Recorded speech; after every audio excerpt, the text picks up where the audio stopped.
Hello ඉතින් සුබ දවසක් වෙන්න කියලා ප්‍රාර්ථනා කරනවා මේ වීඩියෝ එක බලනවා. ඉතින් මම අද ගෙනල්ලා තියෙනවා thumbnail එකේ දැක්කා වගේ Facebook එකේ data mode එක switch වුණාම photos post පෙන්වන්න නැති ප්‍රශ්නෙට හැමදාටම විසඳුමක් අරගෙන ඉතින් ඔයා FB එක පාවිච්චි කරනකම් මේ ප්‍රශ්නේ එන්නේ නැහැ. ඊට පස්සේ ඔයා දැකලා ඇති මෙන්න මේ වගේ උඩින් තියෙනවා data mode එක switch කරන්නයි ඒ වගේ දේවල් කරන්න. ඉතින් ඒක අපේ අතින් බැරිලා ටච් වුණොත් ඉතින් ආපහු post එක පෙන්වන්න නැති වෙනවා. අපිට ඒක ටච් කරලා ආපහු හරව ගන්න පුළුවන්. ඒත් ඒක මහා වදයක් නේ. ඉතින් ඒක හරියටම අයින් කරන්න කොහොමද කියලා අපි බලමු මේ ඉන්ට්‍රෝ එකෙන් පස්සේ.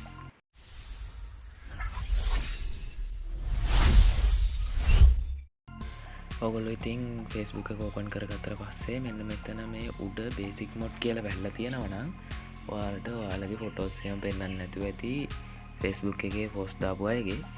ඒත් ඉතින් ඔයාට මම දෙයක් කියන්න ඕන. මොකද මේක මගේ ප්‍රොෆයිල් එකනේ. එතකොට මගේ ප්‍රොෆයිල් එකේ දේවල් පෙන්නනවා. අනිත් අයගේ දේවල් තමයි අපිට පෙන්වන්න නැත්තේ.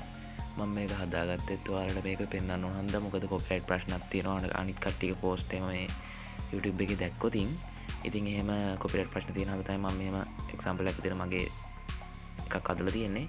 ඉතින් මෙන්න මෙතන switch mode දීලා data mode වලට මාරු කරගන්න ඕන. ඔයාලා basic mode තියෙනවා මේක හදාගන්න කලින්. ඉතින් එහෙම කරගෙන ඔයාලා යන්න මෙතන දකුණු අත පැත්තේ උඩම තියෙන profile icon එක. ඒකෙන් ගිහිල්ලා menu යන්න. මෙනු ගිහලා පල්ලෙහාට ගියාට පස්සේ තියෙනවා setting and privacy කියලා. එන්න ඒකට යන්න ඕන. ඒකට ගියාට පස්සේ hutch data setting කියලා තියෙනවා. ඒකට යන්න. එහෙම ගියාට පස්සේ මෙන්න මෙතන දකුණු අත පැත්තේ උඩම තියෙනවා setting icon එක. අන්න ඒක උඩ එකපාරක් ටච් කරගන්න.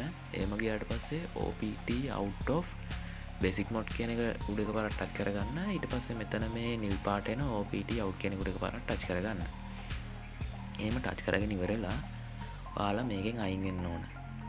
කියන්නේ මේ Facebook එකෙන් සම්පූර්ණයෙන් අයින් වෙන්න. Facebook එකෙන් සම්පූර්ණයෙන් අයින් වෙලා ඔයාලා ආපහු Facebook එක ඕපන් කරගන්න විනාඩියක් විතර ගියාට පස්සේ එහෙම පොඩි වෙලාවක් ඉඳලා Facebook එක ඕපන් කරගත්තට පස්සේ ඔයාලට මේ උඩින් එන basic mode කියන එක data mode කියන එක අයින් වෙලා තියෙනවා. ඉතින් කිසි කරදරයක් නෑ ඔයාලට ආපහු මේක ටච් වෙනවා නම් මනම් කියලා. අද කතා කරන්න ආපු දේවලුත් ඉතින් ඉවරයි.